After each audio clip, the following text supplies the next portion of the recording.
Llega la hora de la verdad para pensar y analizar las noticias de Colombia y el mundo. La hora de la verdad en la red de Radio Red RCN con Fernando Londoño Hoyos.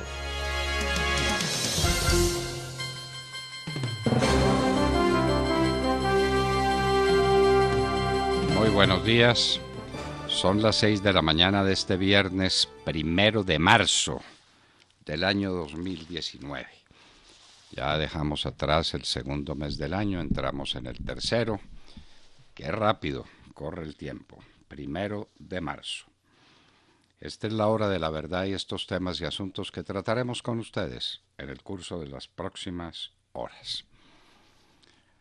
Hablaremos con el director del Departamento Administrativo Nacional de Estadística, DANE, el doctor Juan Daniel Oviedo, para que nos cuente cómo se concilian las cifras de un enorme incremento del desempleo al mismo tiempo con crecimiento económico. Obviamente tiene que haber sectores de la economía que crecen pero que no generan empleo con su crecimiento. Pero el desempleo es un fenómeno gravísimo. En las 13 principales ciudades del país llegó al 13.7% y la informalidad siempre por encima del 48%. Hay que crecer, pero hay que crecer de verdad y hay que crecer donde se tiene que crecer. Porque crecer a base de gasto público, hay un factor muy importante en el crecimiento económico que fue el aumento del gasto público. Y esto así no puede ser. Por otro lado, uno mira los efectos de la paz contado por el propio director para Colombia de la Cruz Roja Internacional. Y esto es desolador. En el 2018 se cuadruplicaron las víctimas de minas personales. Luego, los desplazamientos forzados fueron el doble del año 2017.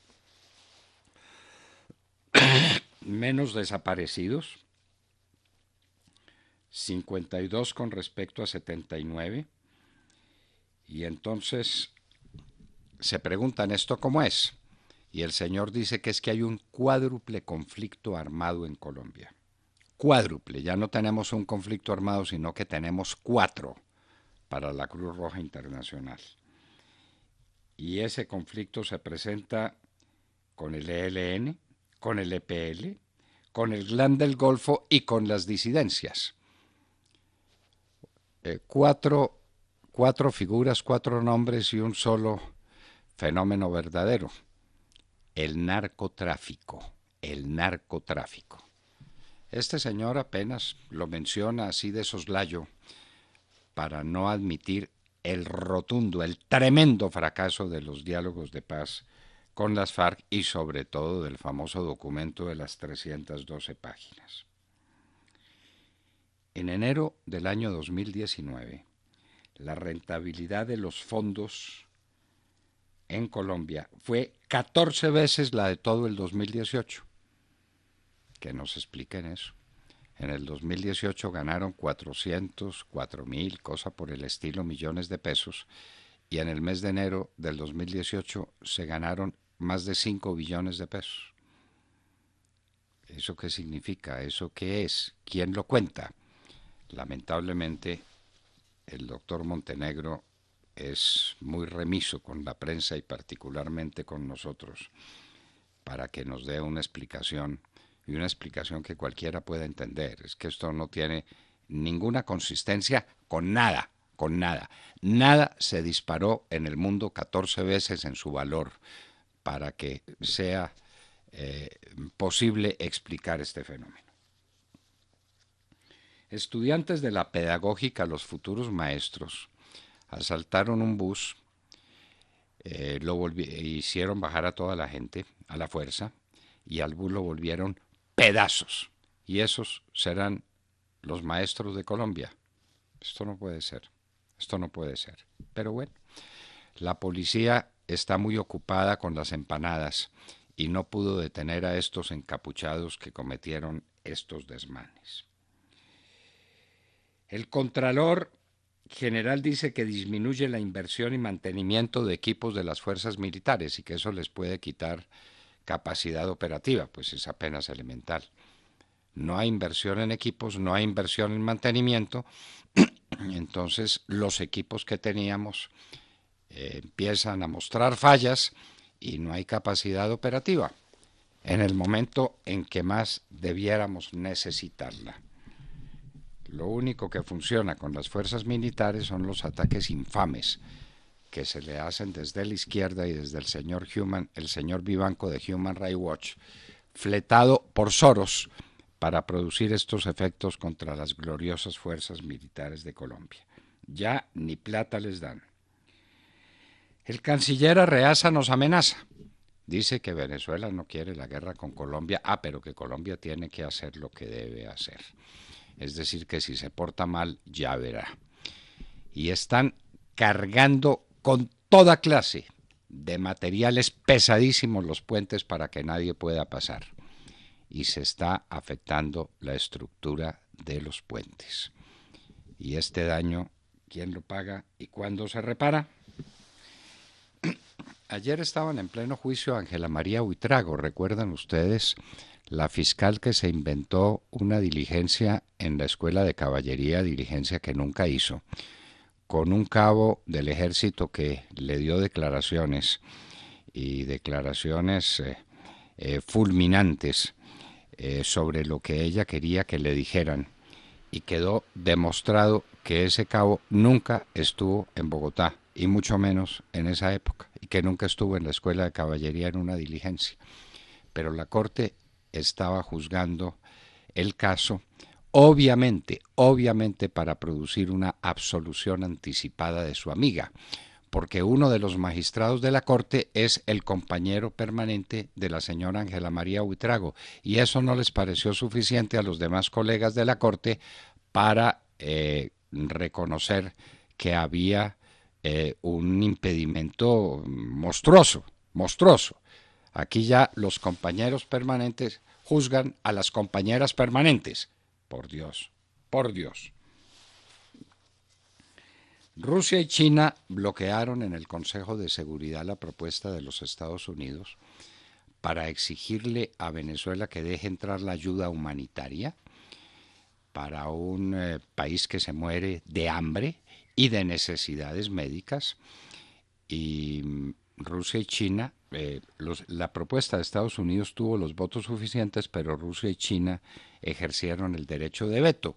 Y Rusia presentó una propuesta que no tuvo sino 4 votos y quedó desechada, en la que se decía que solamente Nicolás Maduro tendría la facultad para tomar decisiones sobre la ayuda humanitaria. Nicolás Maduro no es presidente de Venezuela. Los colectivos de Maduro amenazan a Juan Guaidó, quien ha dicho que llegará el próximo lunes a Venezuela, y Diosdado Cabello, que es el jefe de todos esos bandidos, dice que le tiene preparado un comité de recepción. Los Estados Unidos han dicho que cuidado con tocar a Maduro. Vamos a ver qué sucede. Ojalá pues no pase un disparate con Nicolás Maduro y no tengamos entonces sí una intervención militar de los Estados Unidos. A propósito de los Estados Unidos, una corte de California ordenó que el TPS, que es un estatus de protección temporal, por sus siglas en inglés es TPS, en favor de salvadoreños y de nicaragüenses, protección temporal para ellos hasta el año 2020. Fabián Ramírez estuvo ante la JEP. Él es el gran promotor del negocio del narcotráfico de las FARC y tenía que explicar los muchos más de 7,000 secuestros cometidos en 7 horas. Despachó el tema, desde luego a puerta cerrada, porque la JEP trabaja a puerta cerrada como trabajan todos los delincuentes. Santa Marta está en plena emergencia, un gran incendio en la Sierra Nevada de Santa Marta que no hay con qué apagar porque Colombia definitivamente no compró la escuadrilla de aviones antiincendio de la que debiéramos estar dotados, eso no existe. Y luego hay un problema muy grave en el río Manzanares con muerte de infinidad de pescados. Y Santa Marta está sitiada por ambos fenómenos. Trump manda al diablo a Kim Jong-un y sale de Hanoi. Kim Jong-un también salió de Hanoi diciendo que no es verdad que él hubiera exigido el levantamiento inmediato de todas las sanciones que pesan sobre Corea del Norte. Trump dijo, vayamos paulatinamente, usted va desmantelando sus instalaciones nucleares y yo le voy retirando las sanciones. Mocoa está sin agua desde hace 14 días. Nadie recuerda eso. ¿Será el acueducto que arregló Juan Manuel Santos? A propósito de Juan Manuel Santos, está invitado a la Corte Constitucional para que hable sobre el glifosato con el biólogo científico que tiene, economista Gaviria, quien fue el que se inventó el cuento de que el glifosato era dañino para la salud. Y eso es lo que nos tiene inundados de coca. La inundación de coca, la violencia, las muertes, los microtráficos en las ciudades, la tragedia de Colombia, se le debe toda a la Corte Constitucional. Y entonces hará una audiencia para escuchar a científicos como el señor Gaviria, un economista que fue ministro de Salud. Esa es una maravilla, e invitan a Juan Manuel Santos, ese prócer de la vida nacional, para que explique por qué levantó la fumigación con glifosato y nos dejó inundar de cocaína. Trump dice que ya tomó el 100% del territorio de ISIS y que lo derrotó en Siria, pero el comandante de las fuerzas aliadas en las que forman parte los Estados Unidos dicen que faltan todavía por lo menos 8 días de acción para lograr ese mismo cometido.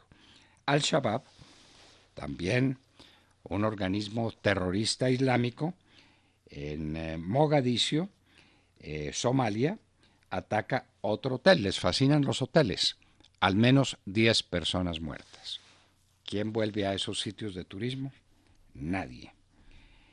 En Bangladesh ya no pueden recibir más refugiados de Myanmar, de la etnia Rohingya. A instancias de Marco Rubio, senadores republicanos y demócratas en los Estados Unidos piden protección especial para 72,000 venezolanos que están refugiados en ese país, fugitivos de la tiranía de Nicolás Maduro. En Israel, Netanyahu será acusado por corrupción. Él dice que se trata de una cacería de brujas para tratar de sacarlo del poder. Y en Hoy en la Historia recordaremos el proceloso, el tormentoso regreso de don Cristóbal Colón a España.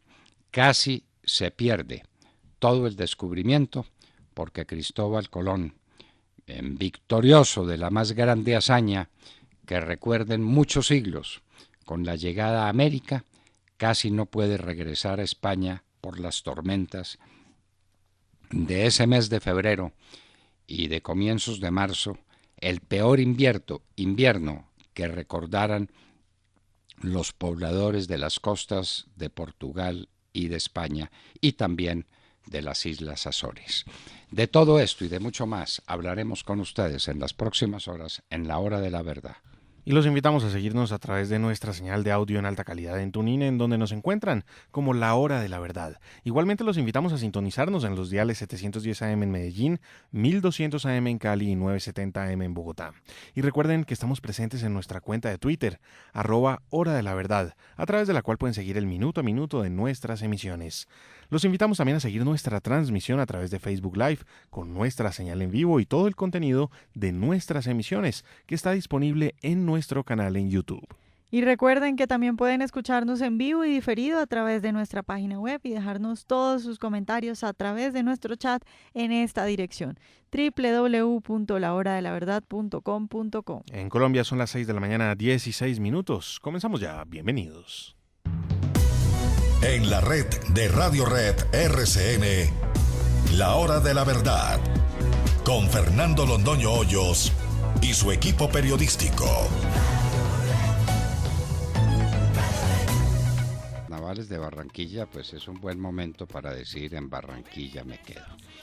Con esa música y con esa voz especialísima de Joe Arroyo, saludemos la mañana, Sergio Gel. Doctor Londoño, muy buenos días para usted y para todos nuestros oyentes. Pues saludamos la mañana con noticias que llegan del DANE, noticias del crecimiento de la economía de nuestro país y noticias del mercado laboral. Empecemos hablando del crecimiento económico del país en el año 2018, un crecimiento que se situó en el 2,7%, una cifra que supera, por supuesto, a la del 2017, que había sido del 1,4%, a la del 2016, que había sido del 2,1%, y a la del 2015, que había sido del 3,1%. Todavía no alcanzamos niveles como los que se registraban en el año 2013, 2014, en donde teníamos 4,9% y 4,6% respectivamente. Pues lo que indica el DANE es que el crecimiento de la economía estuvo en el 2,7% el año pasado,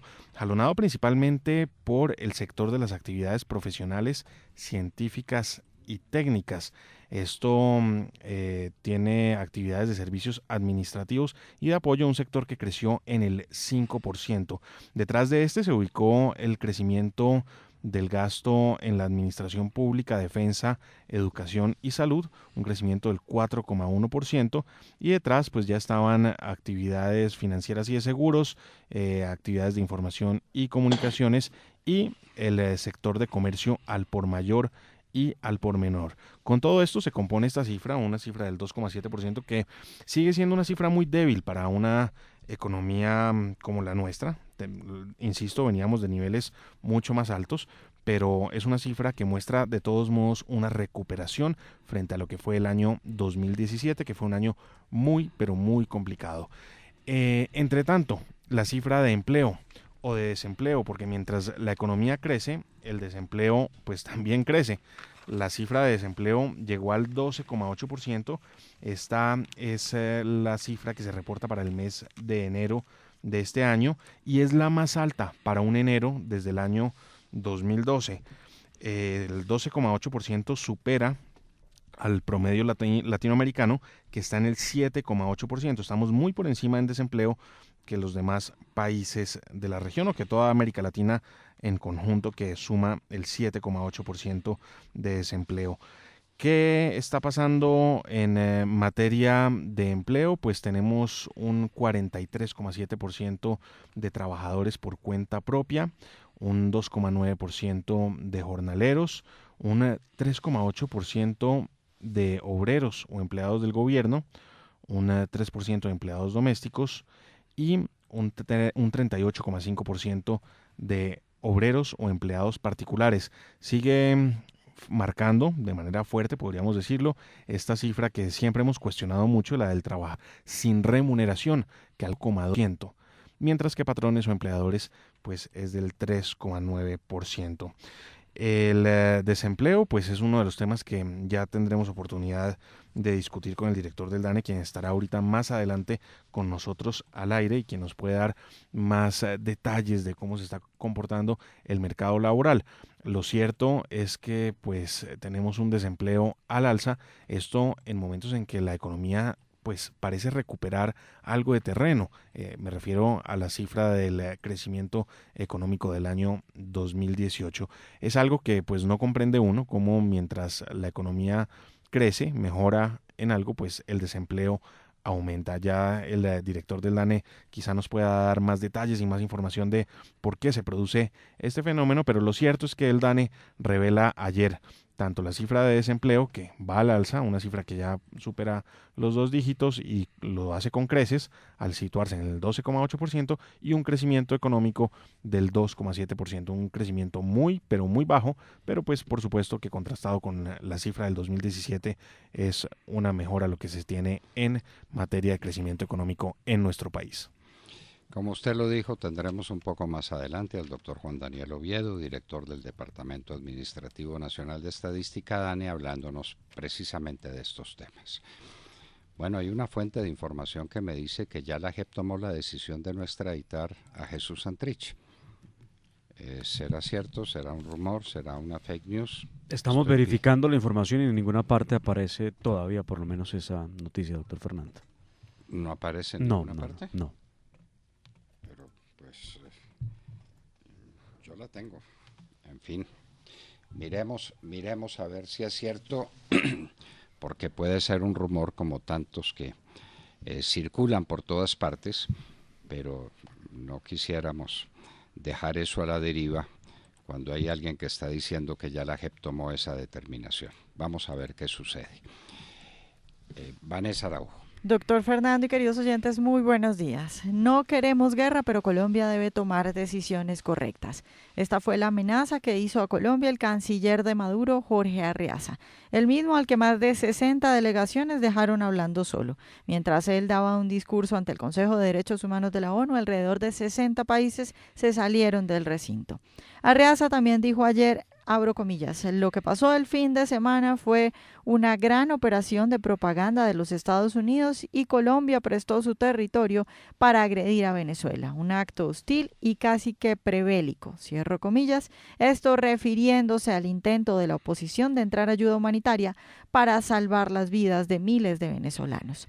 Sobre el encuentro que tuvo lugar ayer con Michelle Bachelet, quien ahora es alta comisionada de las Naciones Unidas para los Derechos Humanos, Arreaza dijo que hubo avances para definir la visita de un grupo de trabajo de la oficina de la expresidenta chilena, pero que todavía no hay fechas concretas. Según dijo Arreaza, la invitó a su país para constatar la verdadera situación por la que atraviesa la República Bolivariana. Bachelet ha sido cuestionada desde hace varias semanas por su silencio frente a lo que ocurre en Venezuela. Y así como el chavismo la ha invitado a ver, según ellos, lo bien que va Venezuela, también los opositores y defensores de derechos humanos le han pedido que vaya a ver la situación de los derechos humanos en Venezuela. Pero Bachelet ha volteado la cara y ha evitado ir, seguramente porque no quiere hablar mal del chavismo y del socialismo. Ayer las fotos del encuentro entre la chilena y el cómplice del tirano pues resultaron reveladoras. La mujer aparece con una sonrisa enorme. Mientras tanto, ayer también Juan Guaidó, el verdadero presidente de Venezuela, estuvo reunido con Jair Bolsonaro, el presidente de Brasil, a quien le agradeció el apoyo en la lucha por sacar a Maduro del poder. El presidente de Paraguay, Mario Abdo Benítez, publicó en su cuenta de Twitter que hoy Guaidó estará de visita en su país. Guaidó dijo desde Brasil que a más tardar el lunes estará de nuevo en Venezuela, a lo que Diosdado Cabello reaccionó diciendo que ya hay un comité encargado del recibimiento de Guaidó. Por supuesto, esta es una nueva amenaza. Ya han dicho los chavistas que Guaidó es un prófugo de la justicia. El presidente interino dijo que si llegan a encarcelarlo, ya hay orden sobre cómo debe actuar a nivel nacional y a nivel internacional la gente. Un funcionario de la Casa Blanca dijo esta semana que si Maduro se atreve a encarcelarlo, esa será una de sus últimas acciones. Y ayer Mario Claver, asesor en seguridad nacional para el hemisferio occidental del presidente de Estados Unidos, Donald Trump, dijo, si yo fuese Maduro, no dormiría seguro en Caracas. Entonces, cualquier cosa puede ocurrir y es probable que en los próximos días veamos un desenlace dependiendo de las decisiones que tome Maduro. Vamos a ver qué sucede. El mundo pendiente del regreso de Juan Guaidó a Venezuela y de cuál sea el comité de recepción que le tienen preparados los matones al servicio del régimen de Maduro, los que se llaman eufemísticamente los colectivos, que son una partida de bandidos armados que tiene Maduro para que lo defiendan. Los que están ahora en la frontera con Colombia causando verdaderos desastres. Bueno, ya veremos. No tenemos ninguna confirmación de la noticia de Santrich, inclusive estamos mirando si ya se cumplieron los 20 días que le dio la JEP a los Estados Unidos para que mandara las pruebas. Eso fue el 4 de febrero. ¿Cómo computaron días hábiles, días no hábiles? ¿Cómo son 20 días con los Estados Unidos? Porque es que si supiéramos que son 20 días de plazo dentro de Colombia, sabríamos cómo medirlos porque lo dice la ley de mar. Pero cuando se trata de una especie de exigencia a los Estados Unidos, uno no dice que puede ser. Hay una radio vecina en el tiempo con la nuestra, que dice que es una primicia y que ya la JEP tomó esa determinación. No la podemos confirmar y parecería que no se han cumplido los 20 días para que los Estados Unidos envíen pruebas, que obviamente no las van a enviar. Una corte americana no va a descubrir sus pruebas por exigencia de un tribunal cualquiera en Colombia. No, lo pide en extradición, y la extradición tiene sus propias reglas, sus propios sistemas. Así no haya tratado de extradición vigente con los Estados Unidos. En el derecho internacional hay reglas que se tienen que cumplir. Vamos a ver entonces qué ocurre. Demar Córdoba. Doctor Fernando, compañeros de la Hora de la Verdad, oyentes, muy buenos días. Estamos a pocos días de la audiencia que citó la Corte Constitucional para escuchar al gobierno y algunas organizaciones que llaman sociales para tomar una decisión sobre el uso de la aspersión aérea con glifosato para atacar los crecientes cultivos de coca en Colombia. La audiencia será este jueves 7 de marzo, contará con la presencia y la intervención del presidente Iván Duque, que con su ministro de Defensa, Guillermo Botero, presentarán todos los argumentos para solicitar que se permita el uso del glifosato en la aspersión aérea, pues obviamente con avionetas como se venía haciendo o como se hizo durante el gobierno del presidente Álvaro Uribe Vélez. Pero tendrán también la participación, oigan ustedes muy bien, de Juan Manuel Santos, el ministro de Salud, Alejandro Gaviria, de Juan Manuel Santos, y el que fuera su ministro de Defensa, Juan Carlos Pinzón, que van a ser pues la contraparte del gobierno del presidente Iván Duque. Santos suspendió, recuerden ustedes, las fumigaciones con el herbicida con glifosato por orden de una sentencia de la Corte Constitucional en el año 2015 y también por exigencia de los guerrilleros de las FARC, que desde La Habana dijeron que ese era uno de los asuntos que tenía que resolverse para poder seguir en el diálogo. El presidente Iván Duque, a su turno, ha estado pensando desde su primer día de posesión en la necesidad de reanudar la fumigación aérea y por eso pues fueron invitadas las dos partes a la audiencia pública. Esta audiencia fue convocada por la Corte por dos razones. La primera, la Corte busca aclarar qué tanto se está cumpliendo con las exigencias que se hizo en el 2017 en caso de que se quisiera volver a fumigar con glifosato. Ya les había yo comentado, son cuando menos 4 puntos de exigencia. La segunda, hacer un debate público frente a la conveniencia o la inconveniencia del uso de este químico para la erradicación de los cultivos ilícitos. Además del presidente y el expresidente Juan Manuel Santos, también están citados el personero de Novita en el departamento del Chocó, quien en su momento elevó ante la Corte una acción de tutela alegando afectaciones en la salud de las comunidades indígenas por el uso del glifosato. Uso del glifosato que, debo recordar, no está comprobado científicamente haga daño directamente a la salud humana o produzca cáncer, como lo han pretendido vender algunos sectores de la izquierda radical en Colombia y sectores que llaman sociales. De parte del gobierno estará el presidente, obviamente, Iván Duque, la ministra de Justicia y del Derecho, Gloria María Borrero, la del Interior, Nancy Patricia Gutiérrez, Juan Pablo Uribe, el ministro de Salud, el de Ambiente, Ricardo Lozano, y el ministro de Defensa, Guillermo Botero. Les recuerdo, Colombia hoy en día, nada en coca. El último estudio que tenemos sobre cultivos ilícitos en Colombia indicaba que para el 2017 teníamos 209.000 hectáreas de coca sembradas. Habrá que ver cuánto subimos en 2018 y cuánto tendremos en 2019. Bueno, parece que hay 240.000 hectáreas cuanto menos sembradas de coca. ¿Y este tema del glifosato qué es? ¿Es un tema político o es un tema científico? Si es un tema científico, es una payasada invitar a Santos, invitar a Gaviria, que es economista, e invitar a Juan Carlos Pinzón, que no tiene ni idea de estos temas científicos. ¿O es un tema político? Si es un tema político, pues entonces olvídense de las objeciones científicas a la utilización del glifosato. Y estaremos en un minuto con el doctor Juan Daniel Oviedo, director del DANE, hablando de los temas que más inquietan y más importan a la sociedad colombiana en este momento, el desempleo y el crecimiento económico.